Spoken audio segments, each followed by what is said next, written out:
All right, thank you all so much for being here. Appreciate you taking the time. I want to give you an update on some of the financial dynamics that the city is facing, a little bit about how we got here and where we will go from here. I just want to say as an opener, I know that this city has faced difficult challenges before. And in each one of those moments, we've come through those challenges stronger. And what we can see right now is we are very proud of the ways in which the city is making incredibly important progress. If you look at everything from our work on public safety, where we recently announced a historic 58% drop in the homicide rate year over year. If you look at our continued progress on homelessness, we're now 83% reductions in family homelessness, the largest American city to end the cycle of street homelessness for veterans. If you look at the planned reopening of downtown next week, where 16th Street will be open and alive, we see businesses returning, residents returning, sales tax returning. There are great reasons for optimism. And there are great reasons to believe that when this city faces hard challenges head on, we come out the other side better. So with that context, let me share with you a little about where the city is right now in terms of the financial outlook for the road ahead. I will lead with the important points to start on. What we know right now is we are seeing structural financial challenges in the city that are true around the state and around the country. That looks like both economic downturn and flattening revenue. And in addition to that, we also see steady and unsustainable growth in government costs. And I want to talk about both of these dynamics at the same time. The result of that, as I'll walk you through, is that means we have in 2025 about a $50 million revenue gap, and heading into 2026, about a $200 million projected deficit to manage. This is going to require structural change. I want to talk to you about that, but let me first tell you how we got here. Go to the next slide. When you look first at the challenges around economic downturn, and these are items that are not news to you because you write them every day, but I think they're very important for residents to see. This right here is the Consumer Sentiment Index. This is how confident do regular folks feel about spending money. Are you going to buy a new refrigerator right now? Are you going to take your family on summer vacation? Are you going to go out to dinner tomorrow night with your kids and your cousins who are in town? What you see here is that the consumer sentiment right now is twice as low as it was the day that the world closed and the COVID pandemic began in March of 2020. What you will notice is this is right now the third lowest that this rate has ever been in the last 75 years of American life. You have to go back to the 2008 recession. You have to go back to Black Monday in 1980s to be able to see this level of dropped consumer confidence. And what you see is not just that it's dropping, but it's dropping precipitously. If you look at the slope of this line from Jan 25 to April of 25, it is as steep as the night you were watching the Nuggets game in March of 2020 and Rudy Gobert came out, and the next day everything shut down and you could no longer send your kids to school or even press unleaded or leaded at the gas station pump because you were worried about contamination. That is the scale of the drop. That is the depth of the concern from consumers. And what we see is that changing dramatically since January of this year. Next slide. The same is true on our business confidence right here in Colorado. If you run a restaurant or you run a retail store or you run a construction company, how confident are you to hire new people, to invest in new programs? And what you'll see here also, this is at its lowest rate in the last 15 years along with COVID. This and COVID were the two moments where you found businesses that saying, just not sure I feel confident enough that I'll have a steady income going forward. I talked to a restaurant owner this week who said the same thing, beloved restaurant, who said, I am just not sure I'll be able to keep my doors open. I said, why is that? She said, well, just this week I got a 15% increase in just my alcohol bill from my alcohol supplier. And I said, even if that's domestic alcohol? She said, it doesn't matter. If the glass and steel that makes the container that alcohol comes in is still subject to increased costs, that's going to drive up my bottom line. So we know this is a profound challenge. Next slide. We also know this is what we see in cities and states around the country right now. Obviously, the state of Colorado just got through managing $1 billion budget gap. We see cities around the country with $1, $2, $3 billion budget deficits. You see those in red cities and blue cities, in red states and blue states. This is the fundamental dynamics of a country that is worried about the economic forecast and is stopping spending as a result. We saw that beginning in the second half of 2024. as many Americans were watching an uncertain presidential election, that spending began to slow. And then when it hit 2025, you saw that spending collapse in the graph that you just saw. Next slide. And I'm just going to name, by the way, that this is probably an unusual press conference, that I'm going into full teacher mode here, because I think the facts of these details matter tremendously in terms of where the city is and how we got here. And so I appreciate your patience in sticking through it, because the details are very important. Combined with that economic downturn, you have real challenges around flattening revenue. So next slide. So this is what the city's revenue growth looks like over the last 15 years. What you can see is over the last roughly 15 years, revenue has grown about 75%. That means it's grown steadily at about 5% average revenue growth every single year. And that works because when your revenues go up about 5% a year, generally your costs do too. You have increased costs of contracts, you have increased costs of healthcare, you have pay increases for employees. All of those things generally drive up the cost of any organization. So when your revenues go up at that rate, you keep pace. What you'll see in the last 2 years is going from that 5% average revenue growth. We saw already in 2024 concerns about that slowing, because in the second half of the year we saw significant drops as uncertainty emerged about the presidential election. And so what was a 5% average growth dropped to 2% in 2024. We predicted conservatively we'd be about 3% revenue growth going into 2025, assuming it wouldn't be nearly as good as the average 5% years, but would be a steady recovery. Instead of a 3% revenue growth in 25, what we are seeing is a near zero revenue percent growth.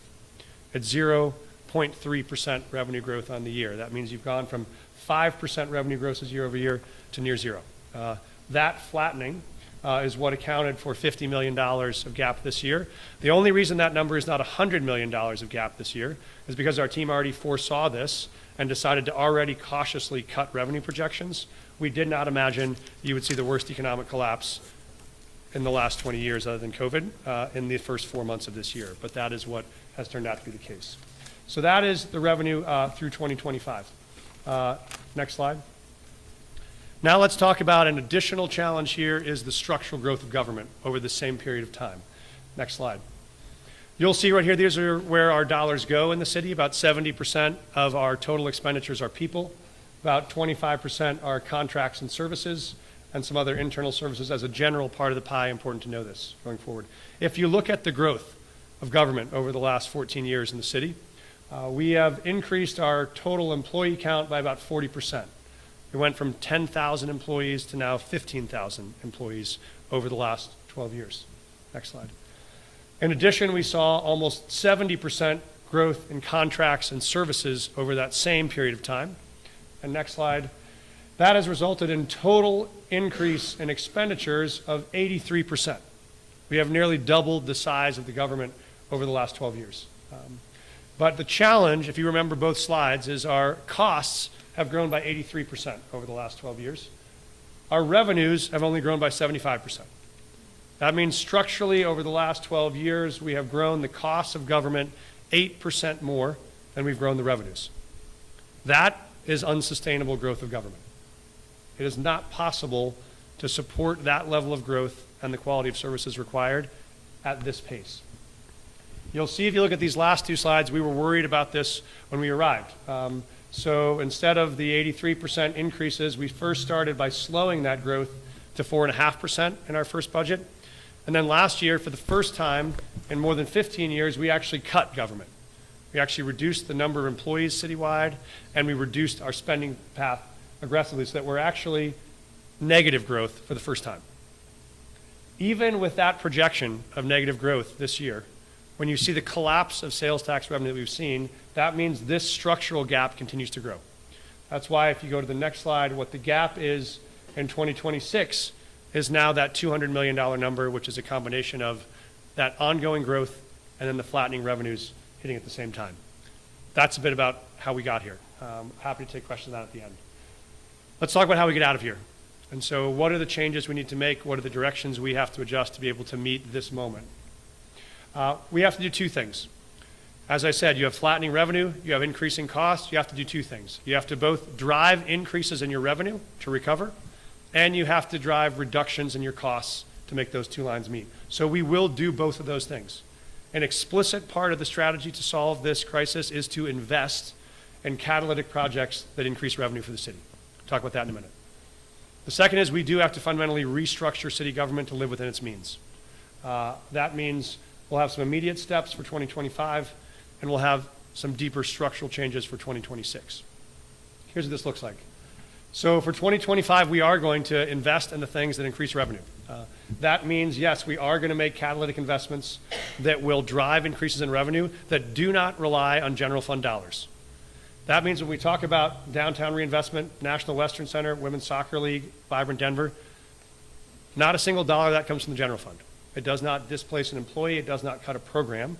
Those are capital dollars for capital investments, and they drive long-term revenue that do come to the general fund. And so what you'll see here in this investment is that importantly, right, if you look at National Women's Soccer League, that's a $2.2 billion investment. That's 1,100 jobs. It's $500 million of sales tax revenue. That's critically important. If you look at National Western Center, right, this is one that is now at this point more than $3 billion of GDP driven by that. If you look at downtown Denver, a third of our jobs, almost 15% of our sales tax base is in downtown. These are critical investments you need to be able to grow. Here's the example I would give you. 1987, right after Black Monday, probably seemed like a terrible time to drive a significant investment in the city. Fortunately, Federico Pena went forward with building the convention center anyways. Turned out to be a massive driver for the city. 1991, coming out of an early recession that sunk the presidency of George Bush, maybe not a great time for a big investment. Turned out to be the exact right time to invest in Coors Field, which is a massive driver of revenue long term. Maybe our most catalytic investment in the last 15 years, 2008, in the heart of the Great Recession, was the launch of Union Station redevelopment. Seems like a terrible time to make a key investment in downtown. Those are three of our biggest revenue drivers in the city because we had the wisdom to invest in times when you have economic challenge. So we will keep doing that. That is the only way you grow out of the place that we are right now. Next slide. We also have to focus on how we manage costs. So let me tell you about what that looks like immediately for 2025. And these are all hard decisions. They're decisions you never want to have to make, and they're decisions you avoid whenever you can. We just met with all of our city employees to talk through this package before we did this conference. The first step is we will start a tiered furlough system for city employees for 2025. These are one-time savings that help us balance this 2025 hole. In 2020, during the pandemic, the city took 8 furlough days. Those are what we call flat furlough days, which means every single city employee, from the lowest paid to the highest paid, all took 8 days off. We're doing this differently because we think equity is really important. We want to thank Ben Sanders and our team for helping us think through this decision. What this will mean is instead, all city employees will take 2 days. We'll have 2 days where the city closes like a typical furlough, Friday before Labor Day, Friday after Thanksgiving. The other 3 to 7 days will go up by the level of income of each city employee. So our lowest paid employees will take 2. All of our mayoral appointees, all of our senior cabinet members, and I will all take 7, which will be the largest number of furlough days for all city employees. That tiered balance both helps us save $10 million and helps us protect those city employees that are struggling the most to pay their rent. We will also start a hiring freeze effective today that will run through the completion of the 2026 budget, which will be in September 15, at which point we'll evaluate what other decisions have to be made going forward. We'll limit discretionary spending, we'll reduce and restructure contracts. Next slide. But let's talk about how we actually fundamentally solve the structural challenge I walked you through earlier, which is expenses growing faster than revenues and revenues flattening faster and faster. Next slide. For us, this means actually building a government that is smaller, that's faster, and that's easier. And for us, that means we got to make it smaller by right-sizing our budget to focus on citywide goals, focus on core services, and focus on living within our means. It means we want to make government faster also by moving more and more government services online so they're easier for people to access, and they're often easier for us to provide. That both provides better service and also provides lower cost. We also know when I talk to city employees all the time, one of the things that makes government expensive is that it can be slow and it can be hard to navigate. So we think by making government easier, by both cutting red tape to make systems move faster, it makes the workload of city employees lighter, and it makes the results for city residents faster and easier. So I'll talk about each of these. Let me start with the hardest one of all. We have to start with the most difficult challenges is how do we actually right-size the budget to restructure to meet this $200 million need. And we will do that by focusing on still not abandoning or walking away from the citywide goals we've undertaken. As I mentioned, we're making dramatic progress on the areas where we're focused. We are not going to stop that focus. We're not going to walk away from public safety commitments. We're not going to away from commitments on housing or homelessness or climate or child-friendly. Those are all will continue to be key priorities. We're also not going to back away from core services. We're not going to stop picking up people's trash or providing the services they deserve. But to do that, we will have to put all solutions on the table. That means we'll have to look at reduction or elimination of programs. We'll have to look at consolidation of departments. And yes, we will have to look at layoffs. We do not envision a scenario where it's possible to right-size this budget without that impact on personnel. I shared that with our employees this morning. And we will work hard with our cabinet leaders over the next 4 months to build a budget that is smaller, faster, and easier, that protects our goals and our city services in a way that allows us to live within our means. We will also start an effort to get feedback from the public and from our city employees on what we can do to help modernize services. What are the ways we can take slow systems and make them faster? How can we make expensive systems and make them cheaper so that people's services actually get better? And then finally, we'll focus on how we reduce the burdens of regulation by cutting red tape and taking out some of those rules that make it harder for employees and slower for residents. We will have, you can go to the next slide. We want people to be involved in this process because the users of our city should tell us what's most important to them, and the workers in our city should tell us what's most important to them. And so on this QR code, which we'll send out everywhere today, we'll ask for feedback on 3 things. What are the ways you think we should right-size the budget? What are the services that are most core to you? What are the things that you find to be not most core services to you? Importantly, what are the ways you'd like to see city services be faster or easier to navigate? We know people may have pet peeves about what they find to be cumbersome processes right now. How can we take this opportunity to eliminate or reduce those? And finally, where are the places that we can cut and eliminate regulations that would make services go faster, which makes them cheaper? That'll be a big part of our goal. And so that is the way we think we get to a sustainable government. So looking ahead, hiring freezes will start today. We'll begin the furlough process June 1. We'll spend the next 4 months working on crafting the 26 budget, and we will provide to you all regular updates on this. This will be a collaborative process by which we do this together. So I think the key is we want to people that were listening, and we want your ideas. So you can go to the next slide and let me close with this, and then I'll take questions. I had a teacher who was a mentor of mine when I first became a school principal, and she used to say to me, Mike, there are only 2 things you can offer to children: truth and hope. She said, if you don't tell them the truth, they go out every day and search for a world that doesn't exist.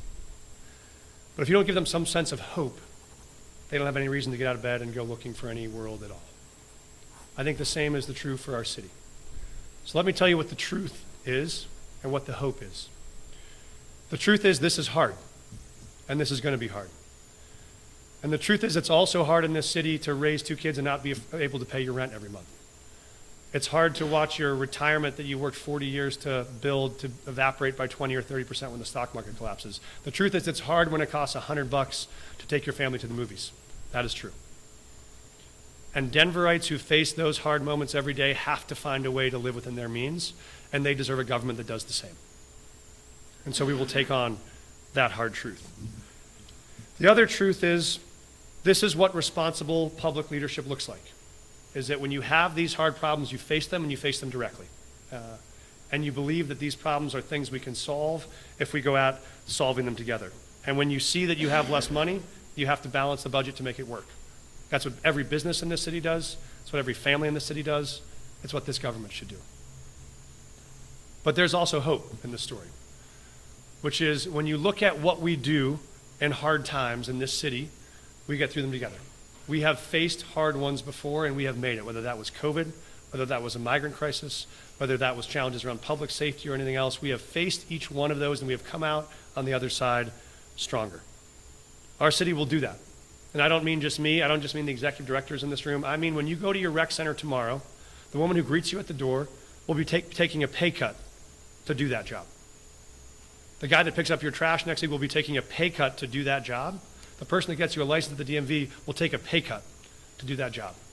And they will do it with a smile, and they will do it with a quality and a commitment and a pride that will not change. I often say that crisis doesn't build character, it reveals character. So the hope is watch the character of this city to see how we respond in this moment. Which is, I think what you'll see is that we stand up in a way that says you have a choice in moments of crisis. You can either turn on each other or you can turn to each other.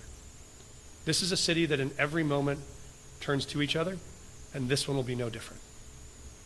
And so I say if you're looking for hope, at the end of this process, if we have built a sustainable government that can meet ambitious goals, that can deliver core services, that can live within our means, that can build a government that is smaller and faster and easier to navigate, we will once again show that Denver is the place where we believe that all our problems are solvable. And that we're all the city can do that. I believe we will. Without question. Mayor, isn't part of the problem that your administration is spending too much money? I mean, you talk about you want smaller government, but you're also spending $57 million a year on your All-In Mile High initiative. There was a proposal to give raises to department heads, even though these people are already making six-figure salaries, much more than typical Denverites do. So don't you have a spending problem? So we are absolutely going to reduce spending citywide. That's going to be part of the piece. I think what's key to look at is we reduced the size of government last year and shrank it for the first time in 15 years, and that won't be enough in a world where economic crisis is such that revenues are flat and costs are up. So we do have to adjust that. Let me address the question you're raising about, well, what about spending on homelessness? And maybe you want to ask about migrants too. So I built this slide just for this question. So here's the question. The question is, all right, well, what happens to these priorities that have developed in the city? There are two that come up. One is the question, what is spending on migrants? You need to stop. That microphone's not working. What I do is do that microphone. Okay. We wait that question. Well, Sorry, you're the last please finish the first We one. can't I'll hear wait, you. I'll get a new microphone, and then I'll answer the questions.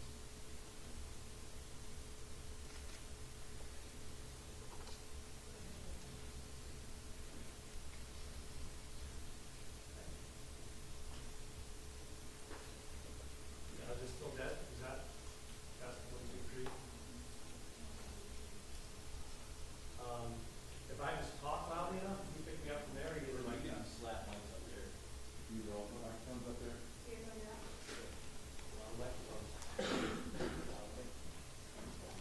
I'm one from home. All right. I know.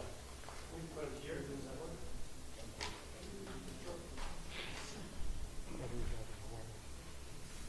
See it like this. Right here, it's an example. Take it over. We all figure it out.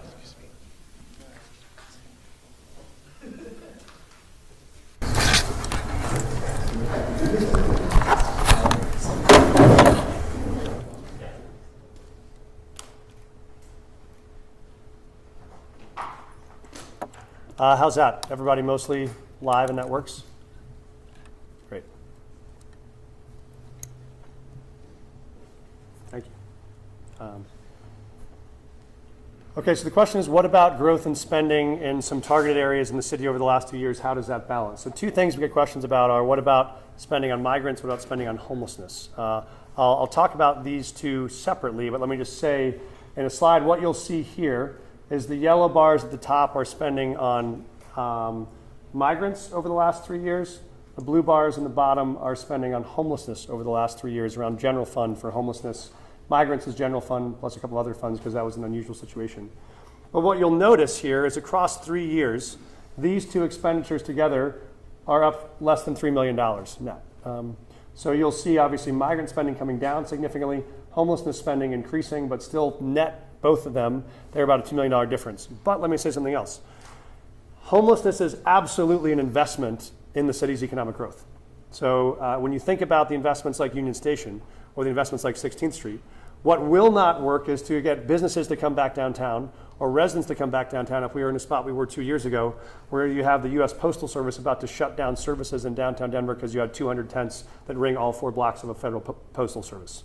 And so that investment is already yielding benefits, which is both fewer people are dying on the streets, 5,000 people are moved off the streets into transitional housing, but also we do not have any encampments in our city center. We do not have any large encampments anywhere in the city. If you are running a business in this city or have a home in this city, that is a transformational change that makes you more likely to do business here or live here. And so those are investments we have made. They have paid off. They have worked. We will keep making them, and that will actually be a key driver to economic growth. So the key is actually investing in the things that drive growth, and this is one of them. Next question. Mayor. I'm Patricia Labarca from Telemundo. I'm going to do a Spanish question. Sí. Muchos miembros de la comunidad hispana dependen de programas públicos para el cuidado de sus familias. ¿Cómo usted va a afrontar esa situación si hay recortes? ¿Cómo va a afrontar para ellos para que tengan una mejor calidad de vida en lo que resta del año y el 2026? ¿Por qué tienen miedo de lo que va a pasar del gobierno federal o de la economía? En la economía. Okay. Así sabemos en este momento que mucha gente tiene miedo de lo que está pasando en el país y que sabemos que la economía está en tiempos difíciles y lo que vamos a hacer aquí en Denver es que vamos a seguir invirtiendo en las cosas que pueden traer más negocios aquí a Denver. Entonces vamos a poner dinero en nuestro bond y nuestros proyectos que van a crear trabajos para que gente pueda seguir trabajando y seguir trayendo dinero que ayuda al gobierno y también a la ciudad. Entonces vamos a seguir haciendo eso y también vamos a cortar los precios del gobierno para asegurar que nosotros vivimos en el dinero que tenemos y no podemos gastar más que traemos. Thank you. Yes. Mayor, can you just explain why the city can't use the millions of dollars in interest from the previous bonds issued by the city towards the general budget to help offset the potential furloughs and layoffs instead of going towards the stadium project? A great question. I want to return to this because I mentioned earlier, but I think can't say it enough times. When we look at the investments we're making in things like the stadium or the stock show, those are capital dollars only used for capital expenditures just to build things. So they cannot, by definition, be used to fund a program or a person in the general fund. And so these gaps that we're describing are just general fund dollars. And so if we take all those projects to zero, that would not change this budget in one way. What it will change is by using those dollars to invest in things that grow revenue, it will return revenue to this general fund. And so it can only be a catalyst to increase revenue. It cannot supplant any revenue. Capital fund goes to building things, general fund goes to paying people and programs. But there's no way that money can be changed or changed to be directed to the general fund? No, those are allocated, particularly those bond dollars are allocated bond dollars to be used for public construction projects. That's what they're approved for and designated for. So they can't be changed, they can't be moved. But also I would say in addition, we wouldn't want to do that for the same reasons I described. You want to build Union Station in a recession, you want to build Coors Field, you want to build the convention center. What we need here equally in terms of controlling costs is growing revenue. And what you need to do is invest in the places that will drive revenue, and these places will drive revenue. Yeah, Kyle. Can you speak to, so like all these new capital projects, someone's going to have to staff. And if we're looking at furloughs and layoffs, like once the things are built, how are you going to afford to make sure that they actually? Yeah. I think the key is right now the investment on these sides will be capital projects. There will be capital dollars. They have different structures, right? For instance, the stadium was not going to be staffed by Denver City employees. That will be run and managed by an independent organization, so we don't have ongoing maintenance or staffing there. The stock show often is run by the National Western, and there's an independent organization that runs that separately. And so not all of these have ongoing carrying costs for the city, but they do drive revenue for the city. And so same with downtown Denver, the investments in downtown. A lot of those will be in building parks or in converting commercial buildings to residential, so we have more people that are present there. That's more people living, working, buying, spending revenue there. And so these are all drivers of income, even if they're not actual liabilities for the city directly. Think about libraries that are in the bottom, the parks that are. Great question. Thank you. So on the bond can be both. Some of it will be maintenance of existing projects and infrastructure to make sure the city still works, so roads and bridges are still safe. And this is where the risk is, you can't stop doing those forever, right? What we're describing here, I hope I showed, is a structural challenge, which is costs are growing too high and revenues are too low. You can't balance that anymore on a one-time fund. So even the idea of, could we find 10 million to move this year or 20 million to move 1 year? We did that last year, but that doesn't solve long-term structural challenges. And so in the bond, we will look at what are the things that are going to be improvements or maintenance, and what are the things that would require new infrastructure. And when we talk with our team at the library or our team at Parks and Rec, we'll evaluate both of those. What's the short-term construction cost? What's the long-term staffing cost? And I will say that that is also part of growth, as you do prune and plant at the same time. You do want to make sure that you're both scaling back things that are not as crucial as they were 30 years ago, and you're investing in new things that are incredibly important. Yes? There's so much here, from downsizing local government to the furloughs to layoffs.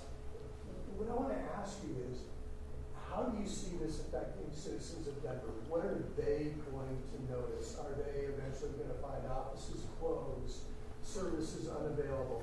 What's the impact going to be on people who actually live in Denver? Great question, Brian. Our goal is to minimize any impact on public-facing services at every step that we can. And so the challenge that all of our executive directors and I have, and our city employees have over the next 4 months, is to figure out how we can right-size this budget while minimizing any impact on services. We know it's probably impossible to avoid all of them, but our goal is to eliminate or avoid as many of them as possible. And so this really is the starting line for this process, not the finish line. We still have 4 months of a budget to build.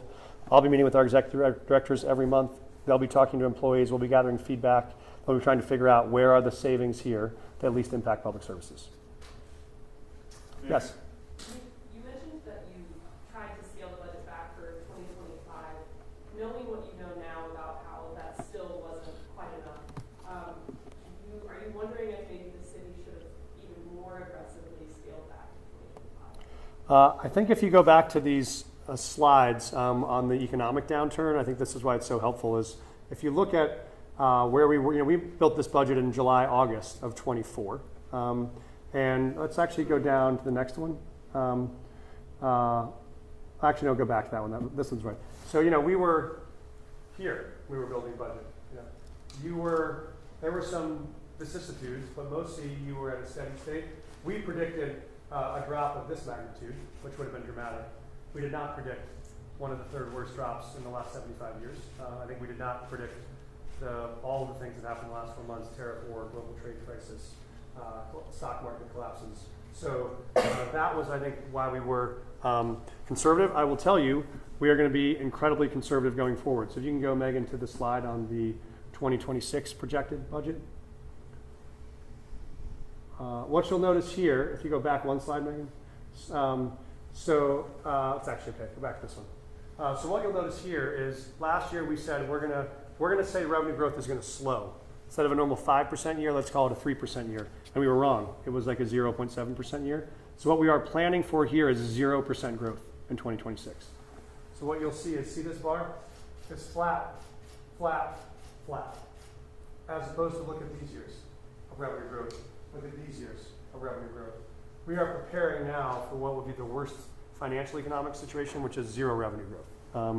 And so the benefit is if we do anything better than that, we'll be in a better situation. I think we can't afford to not be incredibly cautious about taking a zero revenue assumption. Can you talk about Please. About how federal action we were adapting the budget, including the $28 million city's trying to get back? Those dollars clearly do affect the budget. We're fighting to get them. For those of you that know, Lena was talking about, this was, when we looked at FEMA grants that we applied for, really the condition of the grant was you must use these dollars to provide services to migrants that have arrived in your city. We then use those dollars to provide those services. Now the new administration is revoking those dollars on the grounds that we use them to provide services to migrants in our city. So we think that's clearly illegal, a violation of Congress's intent and Congress's action, so we'll sue to get those back. That would be wonderful if we could get that back, and to go back to your question, that is still a one-time investment. That would help us solve a little bit of short-term costs in 25. It does not solve the structural gap that we're seeing without doing that. The most profound thing that the federal government is doing that is driving a change for our city is the collapse of consumer confidence, the collapse of business confidence, and the collapse of spending. That is the biggest thing. And so we can't control federal policy. What we can control are the incentives that make it more likely for folks in Denver to be able to spend and invest in ways that will grow the economy.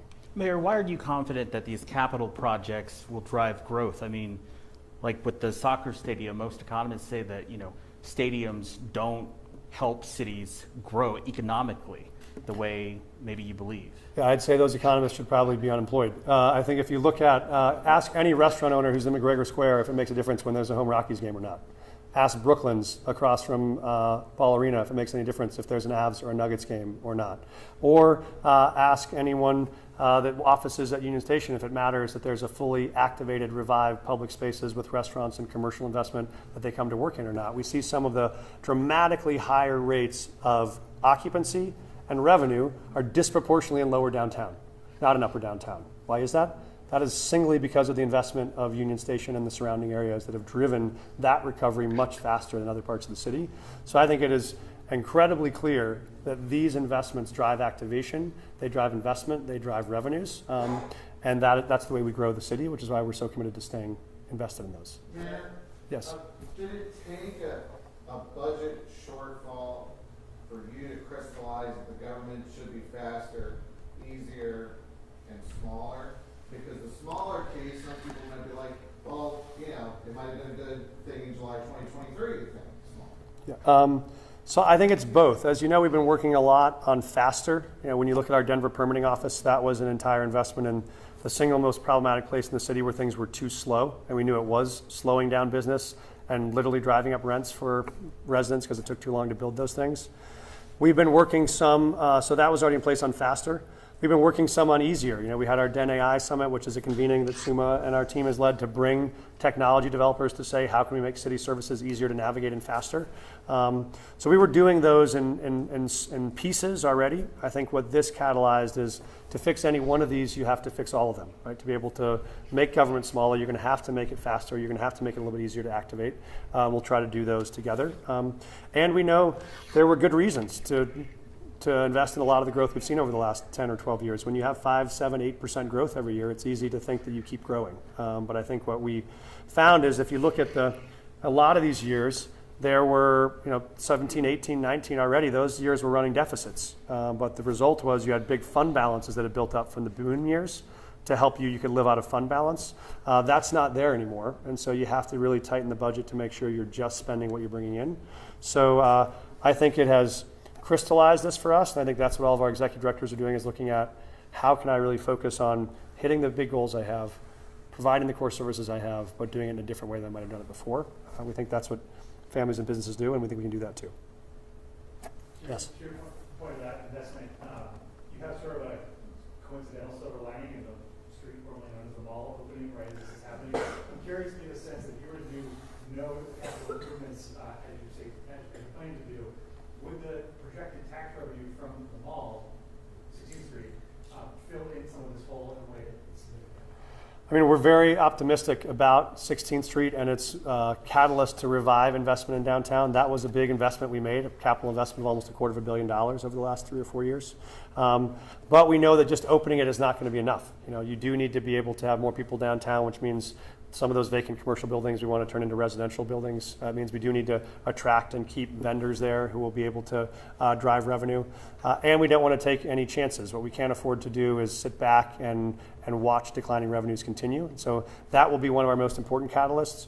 We're excited that the continuing investments we'll make in downtown will also not be with general fund dollars. They'll be from this Downtown Development Authority. I mean, the best story here, right, is you think about the Union Station story. They started this in the recession, said, we think this might be effective enough to pay back itself in 30 years. It now paid itself back twice as fast. It's done in 15 years, and it's going to leave $500 million for us to invest in the rest of downtown for the next 15 years. That's what we think the investments we're making now will do. Because hopefully 15 years from now, a mayor will be standing here saying, thanks to the revenue coming off of these key investments, we actually are seeing real growth. Yes? Are you considering asking city employees to increase their pension contributions so the city contributes less to their pensions? That's not a solution we've looked at right now. I will say I tried to be clear in this slide, as hard as it is, that all things are on the table. And so that's the thing we'll spend. You might be our first submission of a suggestion, Brian, to the website, but I think that's what we'll spend the next 4 months looking at is what are all the options, which options save the most dollars, still deliver great services, and do everything we can to protect city employees. And so we'll look at all those, but that's not one I've looked at yet. Mayor, Yes. is there a rough estimate of the missing federal dollars that are projected in this outlook? And then also, does the city have any money set aside for any potential litigation, or is that something that the city is kind of relying on the state to do? So on both questions, the immediate dollars that we're contesting are $24 million of federal grants that we already spent dollars for. We promised to be reimbursed. They have stopped reimbursement. We'll litigate over those. That would just be $24 million one time. So again, that would really just help maybe in the 2025 one-time fund gap, will not help in the ongoing $200 million structural gap. In terms of litigation, we do have dollars that we have prepared to be able to use for cases like this. Often our own city attorneys do cases like this. And oftentimes, like in this suit, we have other cities like Chicago that take lead, and we do not allocate resources to the litigation of them directly. So where we can, we'll partner with other cities in the same position or other states so that we can reduce costs for our own city.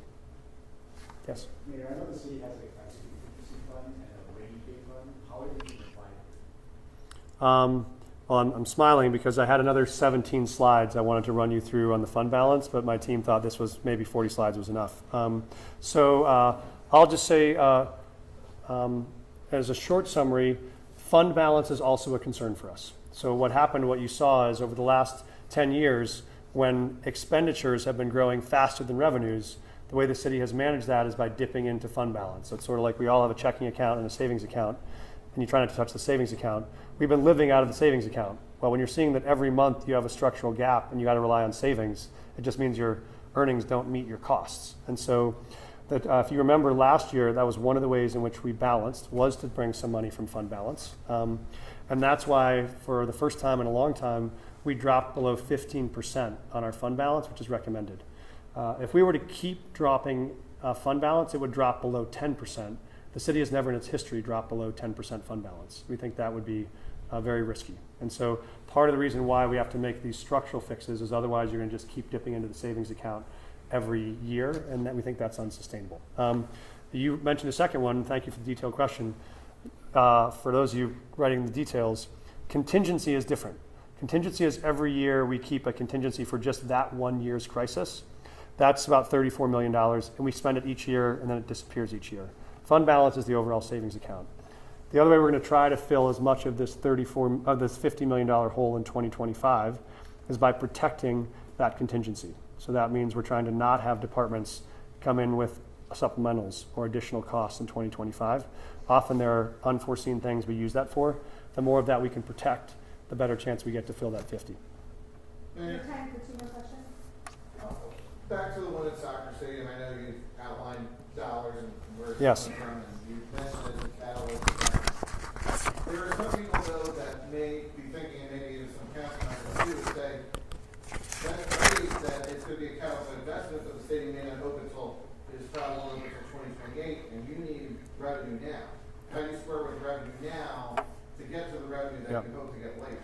This is actually the best way to drive revenue now, because that stadium in 4 months, 6 months, when it breaks ground, will drive 1,100 jobs now. So one of the key items is the actual construction and the development of that site.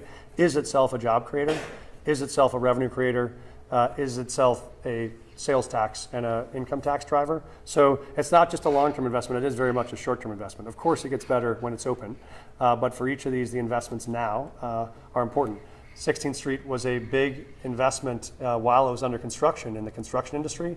It'll be a big investment in the retail industry now that it's reopened. So both are true, and we want to keep doing both. Last question. Yes. Let's can we talk a little bit about the airport? So the airport's kind of a unique creature within the city government. Will the hiring freezes and the furloughs, will that apply to those employees as well? And how do you see this affecting the airport? Thank you. I talked with Phil about this. I'm sure Phil's here. The airport will also take furloughs. All of our staff at the airport will also participate. Every employee is participating, whether you're in a mostly generally funded organization or a special revenue fund, or as you know, an enterprise. So we are doing that across the board. There are some enterprises that will have different effects on the hiring freeze. I don't know if I mentioned on the hiring freeze. Obviously, hiring freeze will not apply to uniformed officers, will not apply to 911 call takers. There are certain mission critical operations that will not be frozen. And there are certain core frontline public services that if someone quits a month from now, we will have to backfill. If you're a caseworker at social services and you have a caseload of 80 people that rely on you, there are certain of those roles we'll have to backfill.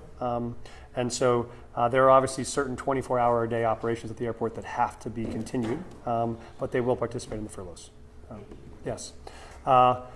Thank you all so much for all of your time, attention, good questions. This will be a challenging stretch for the city, but one in which we are actually quite confident with the leadership of the folks in this room and the commitment of the team in this city. We will come out on the other side stronger with a government that we think is faster and smaller and easier to navigate, but that still meets big goals, that delivers core services, and that makes the city proud in how we handle a crisis. So thank you all for being here, and have a great Tuesday. Or today's not Tuesday, Thursday. That's how my week's been.